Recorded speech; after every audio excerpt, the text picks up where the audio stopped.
बिस्मिल्लाहिर्रहमानिर्रहीम। अस्सलाम वालेकुम डियर स्टूडेंट्स। आज हमारा topic pneumonia.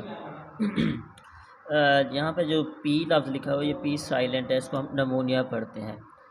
Pneumonia is the infection of lungs. ये ऐसी बीमारी है जिसमें लंग्स के अंदर इन्फेक्शन हो जाती है, सूजश या सूजन हो जाती है।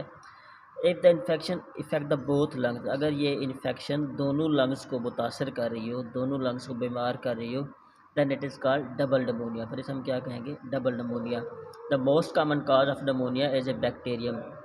इसका जो बीमारी फैलाने की वजह है वो एक बैक्टीरिया की वजह से ये बीमारी होती है, जिसका नाम है streptococcus नमोनियाई।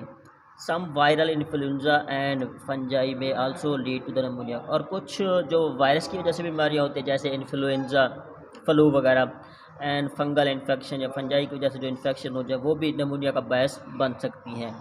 When the causative organism enter the alveoli, they settle here and grow in the number। जब भी बैक्टीरिया एल्वेलाई के अंदर पहुंच जाते हैं, जो बीमारी फैलाने का बायस बनते हैं, दे सेटल देयर, वो वहाँ रहते हैं और अपनी रिहाइश की जगह बना लेते हैं, एंड ग्रो इन नंबर, और अपनी तादाद बढ़ाते हैं। They break the lung tissue and area become fluid with filled. तो क्या करते हैं, वो लंग्स के जो टिश्यूज़ हैं, फेफड़ों के जो टिश्यूज़ हैं, उनको ब्रेक करते हैं, और जो उन टिश्यूज़ के अंदर एरिया है उसको फ्लूइड, एक लिक्विड और पस, गंदे मटेरियल से भर देते हैं। The symptoms of pneumonia include a cold.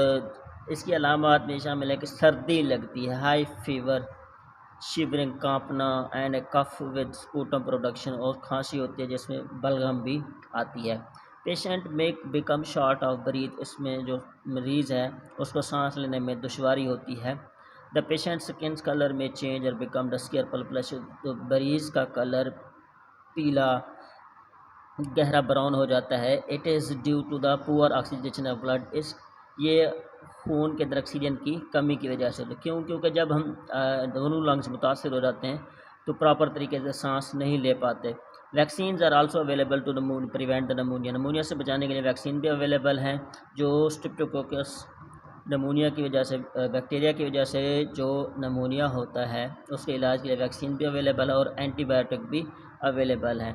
पहले वक्तों में जब एंटीबायोटिक अवेलेबल नहीं थी तो तकरीबन 1/3, 3/4 हिस्सा जो मरीज़ था वो इस बीमारी से मर जाते थे। नेक्स्ट हमारे पास asthma. Asthma is a form of allergy in which there is inflammation of bronchi, more mucus production and narrowing of airways। ये एलर्जी की एक टाइप है जिसमें ब्रोंकाई के अंदर इन्फ्लेमेशन, सूजन या सूजश हो जाती है। मोर म्यूकस, इसमें फिर ज़्यादा जो गहरा गाढ़ा लिक्विड है प्रोड्यूस होता है, एंड नर्विंग ऑफ एयरवेज, और हवा के जो रास्ते उनको तंग कर देता है, श्रिंक कर देता है। In asthma patient bronchi and bronchioles become sensitive to the dust. ये जो फैलता है ना, एलर्जन की वजह से फैलता है। अब एलर्जी फैलाने वाले फैक्टर कौन कौन से हैं? डस्ट, गर्दलूद हवा, स्मोक, धुआं, परफ्यूम्स, एंड पोलन्स। पोलन्स ये रिप्रोडक्टिव पार्ट्स होते हैं पौधों के। डिफरेंट पौधों के अंदर ये पोलन्स प्रोड्यूस होते हैं जो उनके फीमेल पार्ट को उनको रिप्रोड्यूस करने में ये हेल्प करते हैं। वहाँ पे सेक्सुअल रिप्रोडक्शन में इस्तेमाल होते हैं। When expose to any of such allergen the sensitive airway show immediate and excessive response of constriction. जब भी किसी ऐसे एलर्जन से सामना होता है तो जो एलर्जी के सेंसिटिव हिस्से हैं, जो ऐसे हिस्से हैं लंग्स के अंदर जो जिनमें एलर्जी फैल सकती है, एलर्जी का सामना हो सकता है, उनके जो सेंसिटिव हसास हिस्से हैं हवा वाले, वो क्या हो जाते हैं, कंस्ट्रिक्ट का मतलब होता है उनमें दबाव आ जाता है, वो नैरो हो जाते हैं, बिल्कुल उनके जो रास्ते हैं वो तंग हो जाते हैं। In this condition patient feel difficulty. जब हवा के रास्ते तंग हो जाते हैं, वो नालियाँ, ट्यूब्स तंग हो जाती हैं, तो उससे फिर जो मरीज़ है वो सही तरीके से सांस नहीं ले पाता।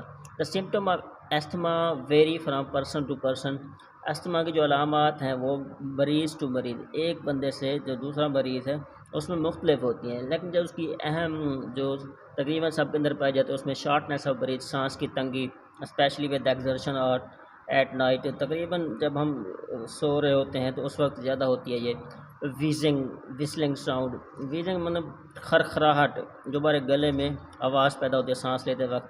कफ, खांसी एंड चेस्ट टाइटनेस, और सीने का दबाव, तंग हो जाना। Chemicals with ability to dilate the bronchi are used in the treatment of, ऐसे केमिकल जो क्या कहते हैं ब्रोंकाइल्स के वाल को थोड़ा खोल देते हैं, तो वो इस्तेमाल होते हैं जो उनके अंदर हमारी जो लंग्स की नालियाँ हैं वो तंग हो जाती हैं, उनको खोलने में इस्तेमाल होते हैं। Such medicine are given in the form of inhaler, ऐसे मेडिसिन को हम इनहेलर की फॉर्म में लेते हैं। इनहेलर वो जो सांस के ज़रिए लिए जाते हैं ताकि अंदर जाकर वो उन एलर्जेंस को ख़त्म करें और हमारी जो सांस की नालियाँ हैं वो थोड़ी बड़ी हो जाएं, साइज़ में वो खुल जाएं, उनमें जो नैरो हो जाती हैं वो रास्ता क्लियर हो जाए, साफ़ हो जाए ताकि हवा उसमें से गुजर सके।